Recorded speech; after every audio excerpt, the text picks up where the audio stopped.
Yo, what's going on? It's your boy Dougie Fresh. Right now we're at C2E2, day 2. Got with me right now is Too Sweet Cosplay. Yeah. Boy, should be Too Sweet, another NWO podcast. So just tell me a little bit about what you guys got going on here. You want to do it there? Yes, we are Too Sweet Cosplay. Hello everyone, my name is Nico Melendez. Nice to meet all of you. We are a organization that have been around since 2017. One day, myself, this man right here, Andrew, and this big guy right here, Easy E, Ezra Vickery, we were walking around the con, exploring, and we're like, man, there's a lot of cosplay groups, but there's nothing really about pro wrestling. Right. There's nothing that really focuses on that genre, especially here in one of the greatest city in the world, but one of the greatest cities for professional wrestling, like Chicago, Illinois. So we're like, we need to come up with something. Lo and behold, we came up with the idea for Too Sweet Cosplay. This is our third consecutive year having a fan booth at C2E2. We're here. We've done work for C2E2, we've done work for Wizard World, we've done work for Anime Central, a lot of the local cons in the Chicagoland area. Yes. So we definitely make our presence known. Yes. And we want to hit that genre for professional wrestling. As you can see today, there's a lot of professional wrestling going on. The AEW is here this weekend. CM Punk is here, who just came back to the industry earlier this year. John Cena is here. Yes, he's not promoting professional wrestling per se, but everybody who follows professional wrestling knows who John Cena is. Like him or not, he's one of the greatest of all time, at least in my opinion. We have wrestling's legends like Jake the Snake Roberts here, Arn Anderson with his son Brock, Lance Archer, Matt Cardona, formerly known as Zack Ryder from WWE. Yeah, we got the Inspiration, aka formerly known as the Iconics. And trust me, they are very inspirational, my people. Very. So professional wrestling, the industry is at an all-time high right now with, AEW, WWE, New Japan coming over more to the States. Professional wrestling is alive and well, and we just want to be a part of that and helping that industry grow, especially with cosplay. We welcome all cosplay. You don't have to like professional wrestling, but that's kind of our main niche, so to speak. So that's mainly what we're all about. We're all just about having a good time and taking over every single con, one con at a time. We're just kind of showing our love for professional wrestling and cosplay, so we're just going to combine the two together, and so that way we can kind of promote ourselves, and we can promote the cosplay community and the wrestling community at the same time. So we do a lot of work to try to promote that as best we can here. So what are some of your favorite moments while doing this?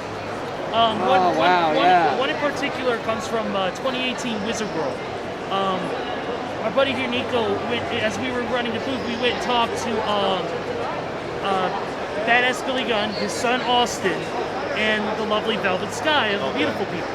And we didn't think nothing of it. Me, Andrew, and our buddy Steve-O, we went to the booth. And next thing you know, we see those three making a beeline for us, and we're like, what's going on here? And we have our entrance set up with all of our belts like we have here. Billy Gunn takes up all the belts, including the Butterfly Divas title, goes, I'm holding all the belts. Austin introduces them, and they do an entrance in front of our booth, which was unreal. We've had that moment. And then another one that stands out was C2E2 2019. At the very end of the night, they were closing down, I think it was the first day, and the Elite walks by and says, this is the booth that we were talking about, this booth that Nico was talking about. It's the Bucks and Kenny Omega just walking by, nonchalant. But for me, one of my favorite moments is just interacting with the fans. That's probably the best part of it. Yes, there are numerous moments when you see a fan, admiring one of the belts, and they're like, ooh, what's this? And it's like, hey, can I do that? Like, what do I owe you? It's like, no, you don't owe us anything. We want you to just be a wrestling fan and enjoy the experience. That's what we're all about. And just seeing like a little kid do their favorite entrance to a team, just like you would see on television. That joy, that to me is one of my favorite moments. It's so wholesome. Yes, it is. I think that's probably one of the most fun things about running the fan table. Actually reenacting an entrance of your favorite professional wrestler. Yes. And we got a speaker here, we got an entrance set, and we got title belts, so might as well just do that just for the heck of it. And the cool thing is that it's all forms of professional wrestling, whether it's deathmatch wrestling, lucha libre, strong style, UK. We had fans coming here who love GCW, who love NWA, who love AEW, Stardom, even indie promotions like Warrior. Hell, we got Frank the Clown right behind us from Warrior Wrestling. Frank the Clown here. Yes. We got him. He's here signing stuff at our booth today. This shows you that pro wrestling and this type of stuff, even cosplay, can be a part of it. Cosplay has been given a lot of a bad name for years because people are pretending to be wrestlers. No, we're not trying to go out and get booked on indie shows trying to wrestle. We're just here having fun time, exploring our passions. And that's exactly what we're just showing our passion for what we love as wrestling fans. And at the end of the day, that's what drives the industry. Especially with C2E2, with so many different fandoms that we see. It's like it's a melting pot. It is. Exactly, It is it's a there melting too. You know, it's always nice to kind of connect with those who have different fandoms there too, and then we can educate them on the fandom that we share in professional wrestling. So that way they can be a little bit more informed about what we like and what we enjoy. And another thing I truly enjoy is when you have a fan of a different genre that doesn't understand what your niche is. And they think like, oh, that's like, I'm not into that. But then when they can see the similarities that two different genres might share, like whether it's, anime and pro wrestling or whatever, and you're like, oh, okay, I get why you like that or how that can be relatable to what I like. And then we have a better understanding of each other, which I think helps the community grow in hindsight. Sometimes you get those times where the two circles overlap. Yeah, exactly. That's what I'm going for. So 2021 has been a great year for wrestling. For me personally, I saw CM Punk's match back against Darby Allin. So did I. I was there in the building when he returned. So was this guy. So was that guy. So was that guy behind us. It was an amazing feeling. I was at Money in the Bank 2011 when he won the title from John Cena, who's also here today. And I always said to myself, I don't care what anybody says, nothing will ever top that crowd from Money in the Bank 2011 until August 20th, 2021 at the United Center. That pop of that crowd, that energy to this day, it was a few months ago, but it still gets me emotional as a wrestling fan. The energy to see Punk return in the United Center in Chicago, Illinois. I mean, that was probably the loudest that I've ever seen the United Center, that I've heard out of it for like God knows how long. Since Michael Jordan. Absolutely. That's how I felt All Out when Dan Bryanson and Adam Cole, Bryan Danielson and Adam Cole made their return. That's the thing, because there's a lot of speculation about those two debuting at the time, but who would have thought that both of them would have debuted on the same show? There too. It could have been one or the other. But the fact that both of them actually did back to back. They didn't overshine each other. Oh no! They actually really meshed well. But for me, the return that night that got me was the debut, shall we say, was the debut of Minoru Suzuki.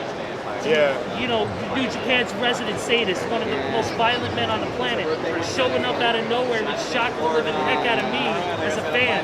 It was incredible, and it was something surreal to see a Japanese legend, two of the best talents in the world, and to see back in the ring for the first time in 7 years, the best in the world. Period. It's an amazing feeling. It's a great show. That's one of the many moments where, like you said, 2021. It's been such an amazing year for pro wrestling. The rise of Mission Pro, GCW, AEW kicking off where it's been going. It's been an amazing ride. Absolutely.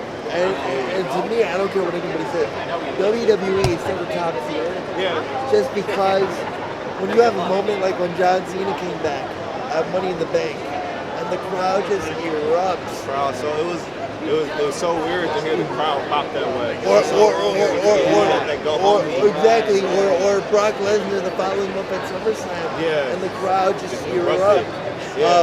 Moments like that to me are why I love pro wrestling. No matter what promotion you watch. To be able to get emotionally invested in something like that. Right now it's just great. Right now it's a great time to be a professional wrestling fan. lot of good things going. Yeah, yeah. A lot of good time, a lot of good things ahead of us, especially with AEW. Yeah. Right now, we just gotta enjoy the ride as much as we can. Yeah, thank you for your time. Just tell people where they can find you all. Yes, please follow us on all social media platforms as a collective at Too Sweet Cosplay for Twitter, Facebook, Instagram, and YouTube. That's Too Sweet Cosplay, TOOSWEETCOSPLAY. You can follow me personally at True_Nico on Twitter. You want to plug yourself? Yep. I am on Instagram here at wildcard_APM. Yep, you can find me at Deadman469 on Twitter and Facebook, or Twitter and Instagram as well. Yes, let's talk professional wrestling. Let's have dialogue. Let's debate things respectfully, and let's have the community grow. And let's make it nothing short of Too Sweet, gentlemen. I like it. Boom. Thank you.